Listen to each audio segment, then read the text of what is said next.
It's your Dockmaster Michael Atilano, and you are listening to the Starboard.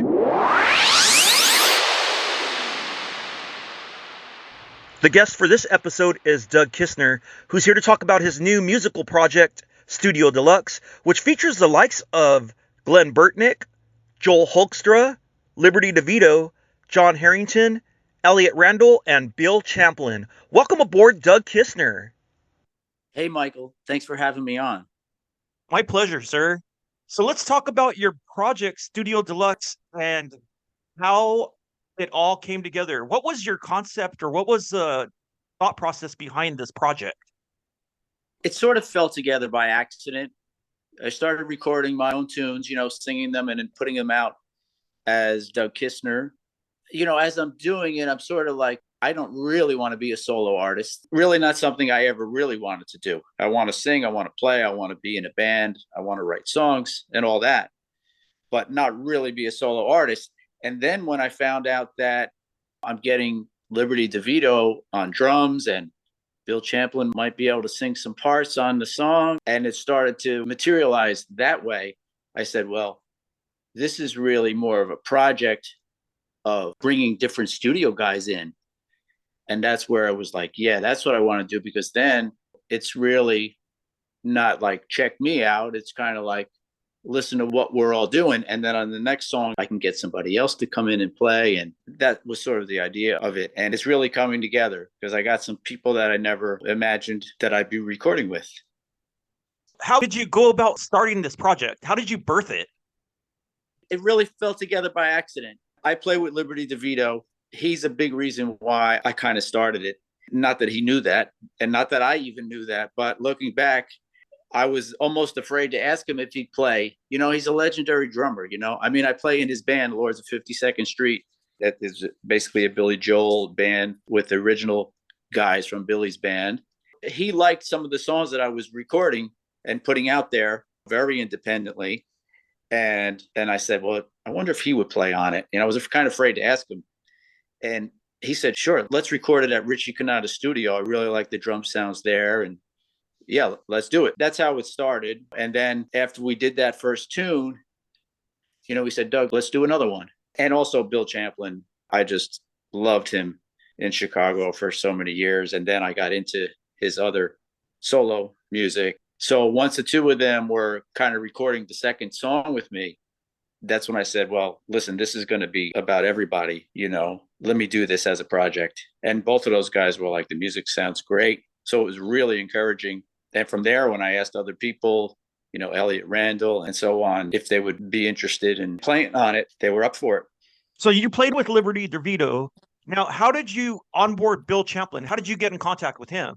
I met him many times at Chicago concerts, and I actually met him one time in the studio in New Jersey. A friend of mine was working on a thing with him, which was kind of surprising that he was in New Jersey recording.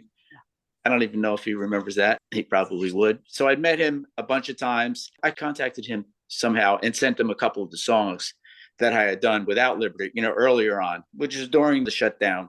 So it was a couple of years ago when I just started to write again and record.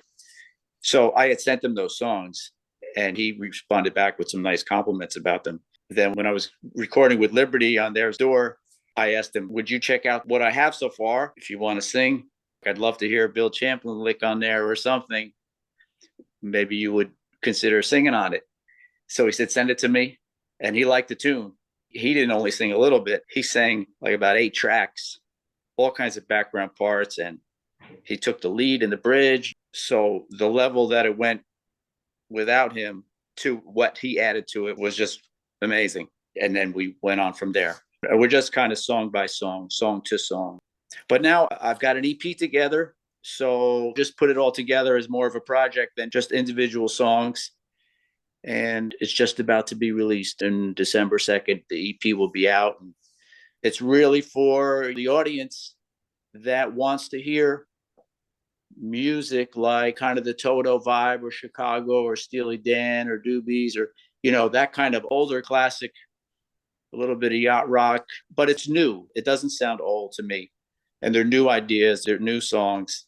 So just trying to reach that audience that has an appetite or, misses hearing that kind of music. I certainly do it. That's kind of what's inspiring me to write the tunes, or like, what would I want to hear in terms of the way the song structure goes, or the change that you make, or a chorus, or it goes back to certain parts and unexpected things. And the music has a lot of energy. The tracks really are cool. And it's a lot of good parts, and everybody adds so much to it. For your EP, how many songs are you releasing?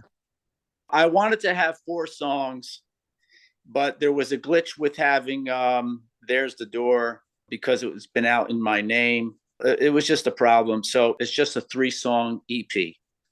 Now, for your EP, how did you go about recording this?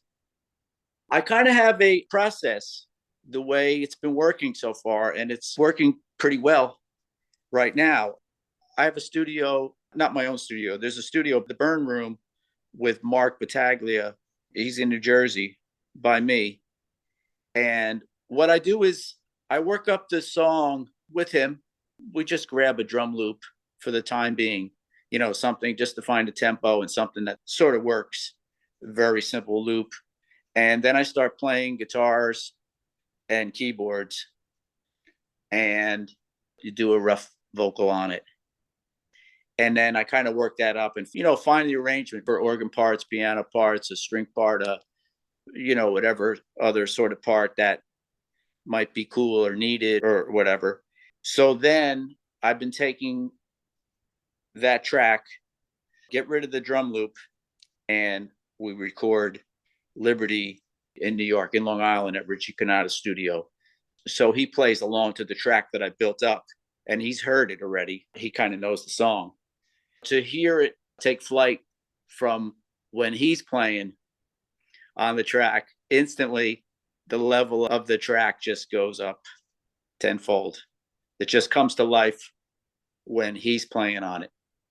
And then I'm actually adding bass later, or sometimes there may be a bass player there. Mike Todd played some bass. Malcolm Gold played some bass. So sometimes they'll do it after, or sometimes with Liberty. Then the track is really cooking. Then I'll finish the vocal, maybe add some certain things. Or then there's other guitar players that are coming in to play solos. Joel Hoekstra played an amazing solo, 2 solos actually, on The Light Still Shines. His solos were fantastic. And he recorded at home. So I just sent him the track, and he played killer guitar solo. Same goes for Elliot Randall, and same goes for John Harrington. And all 3 of those guitar players are so different.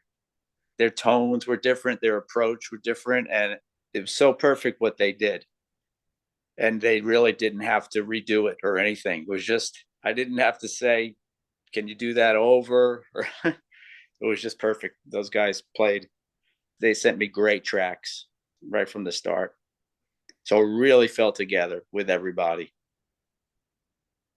Yeah, those guys are all pros. They don't waste time in the studio, because a long time ago, as you know, studio time costs a lot of money. So knocking out those tracks was very important. Some of them are one take artists, meaning like they just knock it out. Where you have some artists go over and over and over and over and retrack stuff because they have the financial independence to do that. But when you have pros like Joel Hoekstra going in there. Yeah. As for Joel, I knew that he was a great heavy metal guitar player. I knew he had all the chops, but he really impressed me with what he played on the solo. Because I said, can you play sort of like a Steve Lukather would play? And he said, okay, I got you. Okay. And then he did. I didn't really know him. So that was just sort of a guide. I said, a little bit maybe like Steve Lukather would play on the song, because he could do whatever you want. And I just loved his solos, both the middle and the end solo. You brought him in at the right timing, because I don't know if you know this, but Whitesnake was on tour with the Scorpions, and they had to cancel recently. I don't know if David Coverdale fell ill or whatnot, but at least here in the Seattle area, they had to pull out of their last show. Oh, I didn't know that. Your timing was impeccable on that move. How did you get in contact with him? I did a Trans-Siberian Orchestra. I think he knew of me because I did a tour early on, and we do have Chris Caffrey is a mutual friend. I had been in contact with him a long time ago, about something that never materialized. So I think he knew me when I contacted him, and I just told him about the project and said, would you maybe consider playing on it? And he said, yeah, I have time. I could do it. And he did it really quick. And he's super busy. Let's talk about your debut single, Light Still Shines. Yep, that's the one that he played on. Bill Champlin at the end of this tune in plain English singing his ass off. It's one of the coolest things that he's done. I mean, he sounds great on everything really that he does. I just love his voice. He's amazing. Man, does he bring it on the end of that song.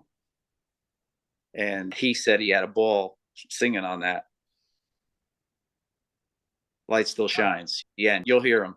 And he does cool parts answering me the whole time during the song in harmony. Like, he's got a lot of harmony parts, and he's got a big range. He'll sing some things really low, mid-range, and then high too.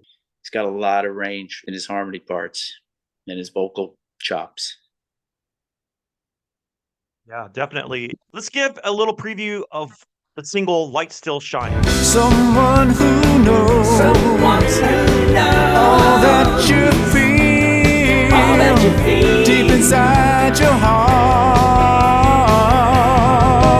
When you feel like you're losing your soul, When you're feeling the loss of a soul, the light still shines. there's a time when you're so alone, Times when you feel so alone, the light still shines. shining on us all, shining on.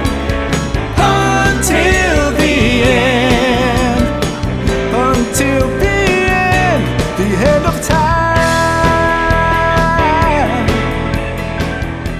So anybody that's listening, you can tell this song is a rockin' song. And so for me, in my opinion of Bill Champlin, or actually it's not even an opinion, the way he performs on this specific track is a heck of a lot different than what I've heard him perform on recently and in the past. Now, he's very well-rounded as a musician, and I've heard him perform songs that are a little bit more comfortable. I've also heard him perform in Sons of Champlin, which is completely just intricate. But on your recording, he's bringing the rock edge to it. One thing about Bill Champlin is he's well-rounded as a musician. No doubt. I can't sing as good as he can, but we really do sound good together. We just really do blend. And musically, the thing just seems to work. And the same with Liberty. Like, Liberty's drumming, he adds so much to what I'm doing. He really adds a lot of life to the track. I think everybody that's played on it, John Harrington's parts on Old School, are really, really cool, different. I play a lot of rhythm guitar parts, and I play some leads. I can play a melodic lead and whatnot, but I could never sound the way he sounds. I was thrilled to have him do it. And, we may play live. I can't say for sure who would do it or what kind of gigs we would actually start doing, but that may happen. Hopefully it will. Yeah, the most recognizable musician on your recording that sounds similar to their recordings in the past is Liberty DeVito, because he really turns up that energy with his drumming in your song. Actually, in both recordings, he does. Oh, yeah, he does. He really supported me as to keep going. And I really appreciate his support. Which leads me to the next single, Ain't Good Enough. What I'm more interested in is, how the heck did you find your audience? Because I see in August you had almost 70,000 listens on Spotify. I mean, what is it at now? It's got to be at 100. It was getting played a lot. It died down, but I'm hoping that now that I have some new material, I'm hoping now that I'm going to have the EP out, like one song will lead to another. There'll be some momentum with the whole thing. That's really what I hope will happen. If you already hit 70,000 on Spotify, my friend, that is pretty notable, I gotta say. Well, that's great to hear. Unfortunately, the royalty of streams is like pennies. But anyway, that's another subject. But the main thing is that I hope we're going to build on that with this EP. Well, here's the positive about that. And yes, I understand about not getting paid. Believe me, I don't make a penny on Pacific Coast FM. I don't make a penny doing podcast. However, it's not about always the money, correct? I mean, we all have an art that we're all working for. It's the big picture, so to speak. However, 70,000 people clicked on it. I mean, how many people would love to get anybody to hear stuff? I can tell you from my personal point of view, we have products that we give for promotional sake. People won't even take them sometimes. So getting someone to actually willingly click on your song and listen, maybe it might be for 10 seconds, 30 seconds. That's a task in itself. Yeah, I think there's nothing harder to sell than new music. They just listen to the same old songs over and over and over again, which is great. But getting people to listen to new music is very difficult to do. Absolutely. In today's landscape, especially, because one thing right now, well, and here's the weird manifold theory behind that is people want new music. They don't want the change. See, we're all so comfortable with what we like and what we enjoy. We don't want to step outside of the box. I'm talking about we, the buyer, not we, us. And so you're in this weird little niche where it's like, okay, I want to create new music. Same thing with the podcast or anything that I promote for Pacific Coast FM. I don't get a lot of people that'll like it. But you know what happens the moment that you stop doing something, they're going to ask you, like, say, if Studio Deluxe, if you just start working on another project, they're going to go and retroactively talk about your project as if, like, hey, I really enjoyed that music, even though they're not buying it, even though they're not, listening to it. But people are listening, people are watching, and believe it or not, as much as the other music is still popular, that's all more sentimentally listen to. It's not necessarily what people want. People want new music. It's just hard to persuade the audience now more than ever because it's just so readily available for anyone to just click on anything. On anything. Yeah, the attention span is ridiculous, right? It's reduced to nothing. It's one of those conundrums. The best thing to do is just keep doing it. It's like you're unzipping a new bag of rice or a new bag of food for people. And people are afraid to try the meal, but yet they're still hungry. That's the way I look at it. And so anytime you release something new or come out with a new product or produce something else, you're essentially giving someone new food. And they are eating. It's like you're feeding birds, and the birds don't want to come close, yet when you turn your back, there they are. So let's talk about you as a musician. What's your background story? I started playing early on, probably 4th and 5th grade. I started playing trumpet and then my uncle's drums, and then we had a piano in the basement. I was messing around with that, and then friends of mine, we started a band early on. We were 6th, 7th grade, and we were trying to play in a band. So it was just sort of the natural thing. I never stopped wanting to play music, which, sometimes there's people that stop along the way or they don't get back into it or whatever they do, but I never stopped doing it. Who are the artists that you were listening to that influenced you to pick up? I know you play trumpet, so definitely Chicago probably, or Earth, Wind, and Fire, but what made you start arranging? When did you get to the point when you said, hey, I'm going to put projects together? I never had my own band. A lot of times I was one of the leaders in the band kind of thing. Certainly musically, I would always be one of the leaders, if you want to call it that. But I never had my own band. I was always one of the guys in the band. So I'm not used to being the leader. And I really don't want to be a leader. I like to have a partner.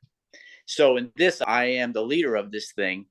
And I don't know if I'm good at that part of it. But as for growing up musically, yeah, Chicago was my band. Like, I heard a guitar solo the other day, and I was just learning it by Pablo Cruz, What You Gonna Do, that song. And there's really a good guitar solo in the middle of that song. And I pretty much learned it.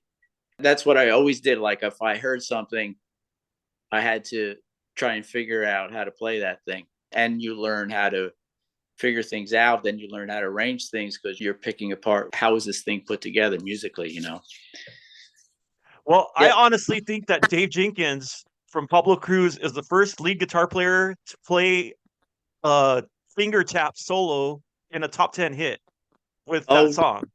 I don't know the names of any of those guys. What song did he play? What are you referring to exactly? Dave Jenkins from Pablo Cruz. He's a guitar player. So, and what you gonna do? You know the part that goes, you know, the lead. At the end of the lead, yeah. Yeah, that part. So I could be wrong on this, but as far as I'm concerned, he's the first lead guitar player to play a finger tapping solo in a top 10 hit.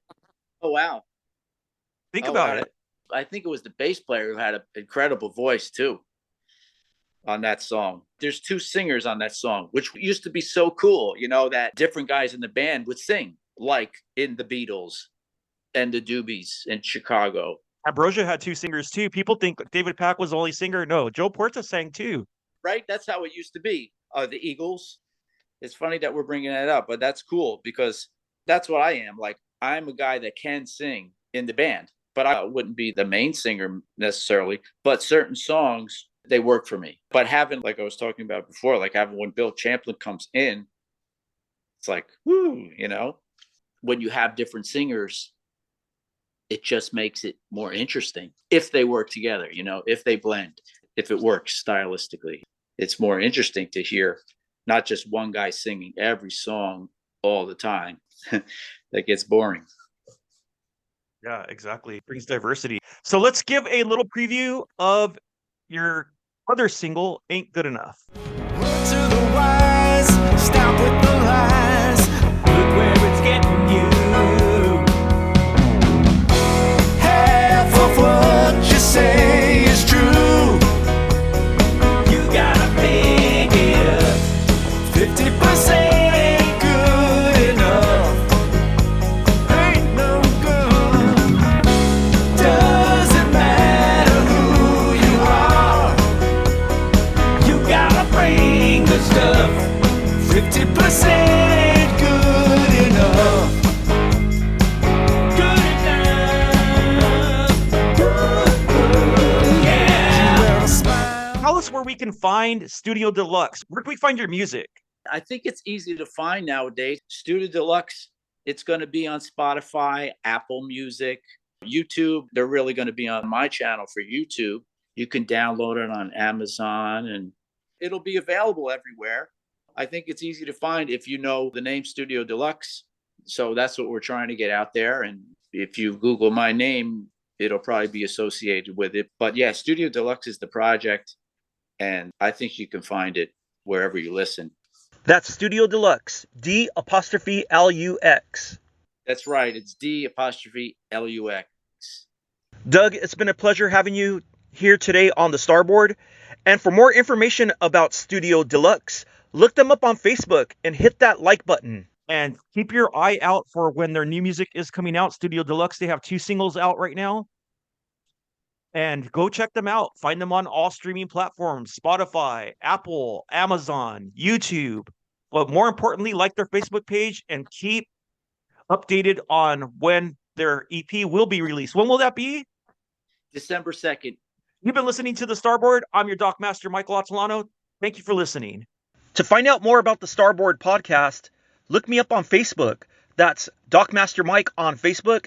And there you can find links to our guest and to our past podcast episodes.